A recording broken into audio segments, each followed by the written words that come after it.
Well, it's great to meet you. I'm looking forward to getting into your life, your stories as a writer. So thank you for taking a minute out. Thank you for having me. You bet. So let's begin our journey here with something that I'm sure we're all getting very tired of, which is COVID and living through that pandemic time period. But it did so many things and changed so much. How did you survive that time period, and how did it change the way that you do things now? Well, during that time period, I wasn't able to actually interact with my own family. I had to have all my groceries delivered from the market Yeah. or Amazon. And so I thought that since I thought it would be kind of a difficult time for my granddaughter to go through, that probably other children were going through the same things of feeling displaced Yeah. and not knowing what the next day is going to bring. Because it actually happened over a weekend. The kids went to school on a Friday. They were told Monday, school's closed, stay home, don't go anywhere. Yeah. And they thought they must have felt very confused. So I wrote the book, Daisy and Friends, What Happened to Yesterday. And I give examples between the the Friday that they went to school, where everything was fine. They went to school, and then Monday, there's no school. Then on Friday, they could visit over the weekend. They could even visit with their grandparents and go out with their friends and go to mall and movies and everything. But starting Monday, all that changed. So it's now it's like a history book. Yeah. And, and it's just explaining what happened because a lot of kids now weren't even born during that time, but it's going to be something that they're going to hear about most of their lives. So I thought that the book would help every generation to understand what COVID was and how it affected the entire world, because the whole world's shut down Yeah. Yeah. within a matter of days. Yeah, I'm an IT technician for a large school district, and they actually gave the kids off Friday.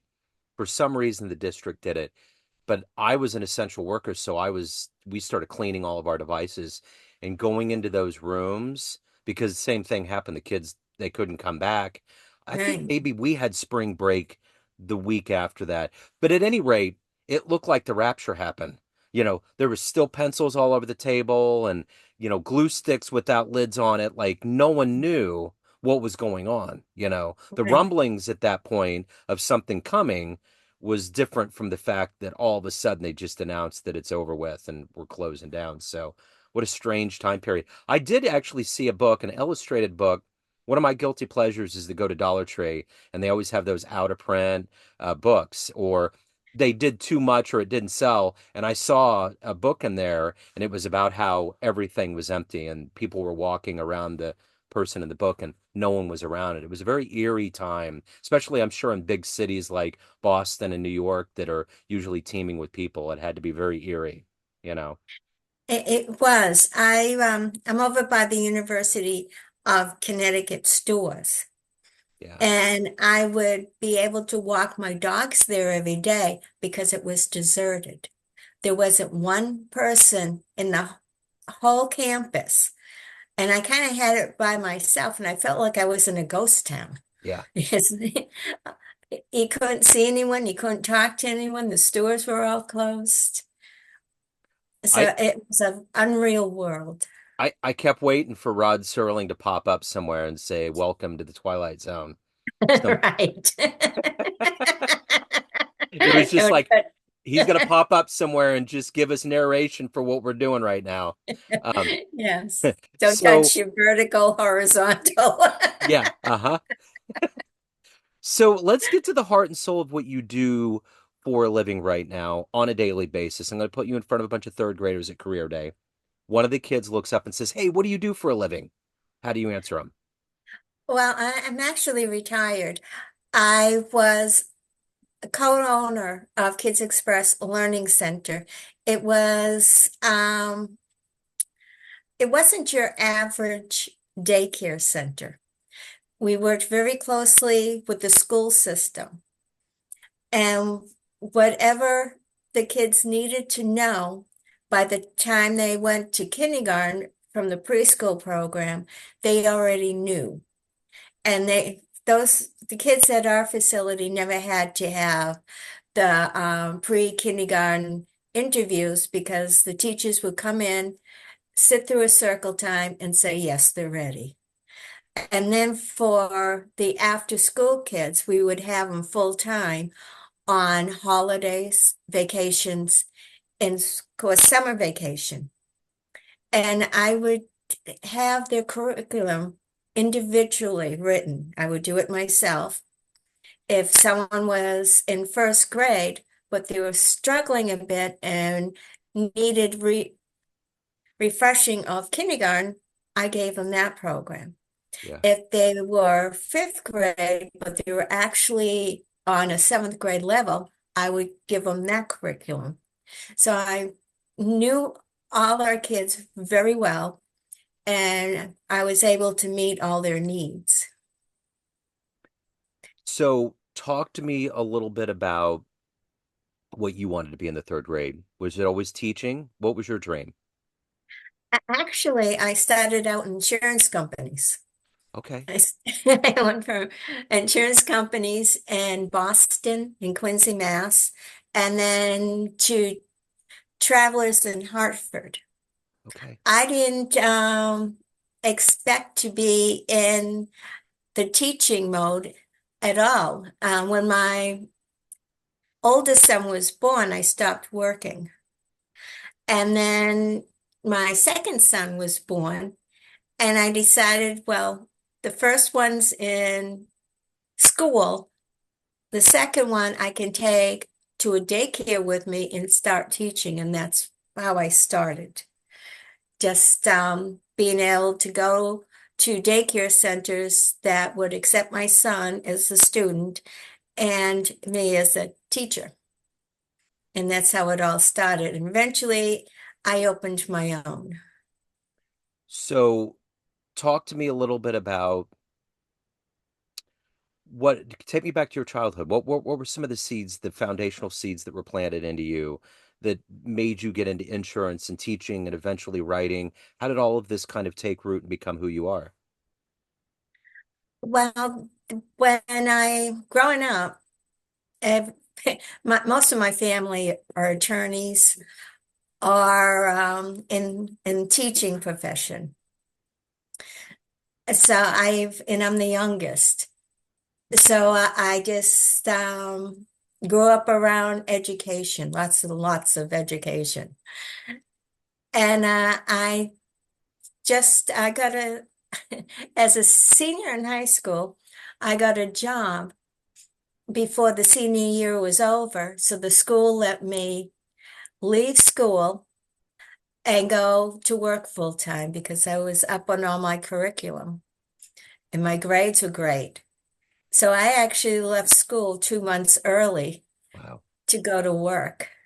And then I came back to school to graduate with everybody.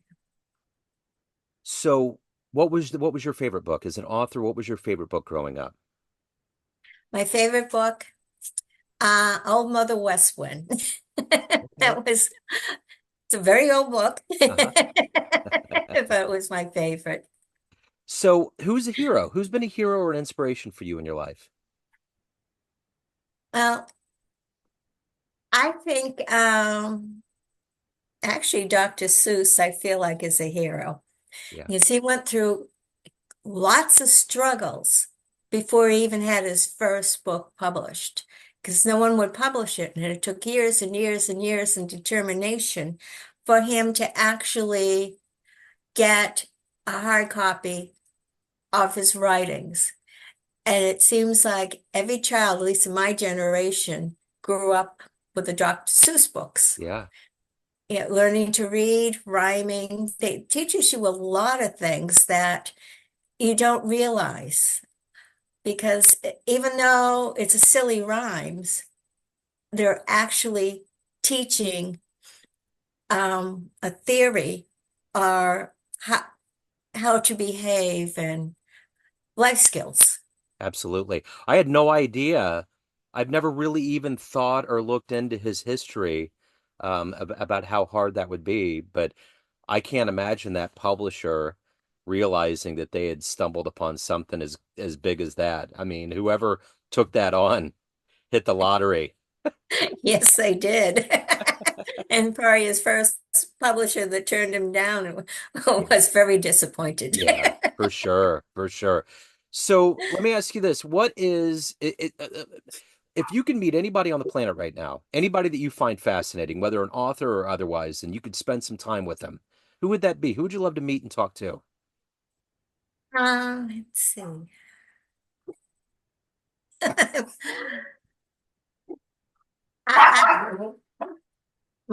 my dogs are barking. Well, they got an Sorry. answer. That there's probably an answer in that bark. Yes. I probably would like to meet a successful author Yeah, so that they could give me insights on how to improve my writing. yeah, I get it. So what is the motivation for you every day to write these stories and to do what you do?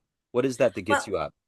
actually, what my first book wasn't even supposed to leave Kids Express Learning Center. It was um, a year's part of a year's curriculum, and I thought that I would put it in a book form just for my staff to Yeah. make it easier every month so that everything is written there and they just have to find the theme of the month, look it up in the book, and there's all the curriculum. But my husband got very ill. He had pancreatic cancer and he was in the hospital a lot. So I was home alone and I was putting this together. And one night I got really bored. So I sent it to a publishing company, a lot of publishing companies, and for children's publications. And I wasn't turned down. They all liked the book.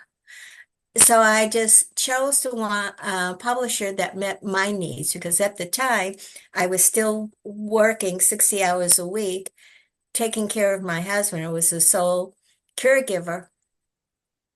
And I couldn't go out and do every vendor fair or go to every school reading. I could be selective because it wasn't mandatory for me to go out and say, you have to do this many book fairs and this many schools and readings. And it was purely up to me how much effort I want to put in it.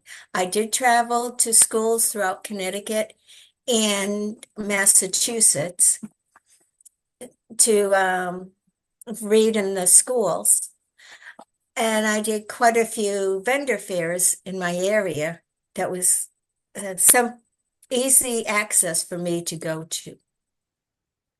So of everything that you've done and accomplished in your life up to this point, what are you the proudest of? I think all my books, Yeah. being able to say that I actually wrote this. Yeah. And their trailers are on YouTube, getting plenty of views, and I'm surprised at what I have achieved because I just thought it was just going to be curriculum, and that was it, never leaving the daycare. Yeah, yeah. So at the end of the day, everyone has a perception of you. Family, friends, all of your fans, everyone that reads your work, but you run the show. What's your perception of you? Who do you think you are? Well, I don't think of myself as anyone really special. I just think of myself as someone that can relate to children and their needs. My books are, most of them are life skills. And except for two toddler books, Outside Our Window, it's a rhyming about the changing of the season. So they're still kind of getting educated there. And then there's the toddler transportation book, which is was actually a little game that we played at the daycare while we're waiting for the school age kids to get off the bus. As vehicles went by, I would ask the toddlers, is that the school bus? And they would have to give me the name of the vehicle. And what And that kind of kept them occupied and having fun. Well, because they were very excited when school-age kids came because there was Yeah, all the kids to play with. yeah, for sure. So if anyone wants to pick up the books, they want to learn more about you, reach out. Any of the good business, where do they go? Let's see. I have 12 bookstores throughout the United States carrying my books. And in England and Ireland, there's six. I'm starting an audiobook. Okay. I'm on Kindle. You can get the books at Barnes& and Noble, Walmart online, Amazon, and there's quite a few places that are picking up my books so that they're easy access to find them. Excellent. Barbara, this has been wonderful. Thank you so much. Thank you for your story. Keep putting the good work out there. I appreciate your time today.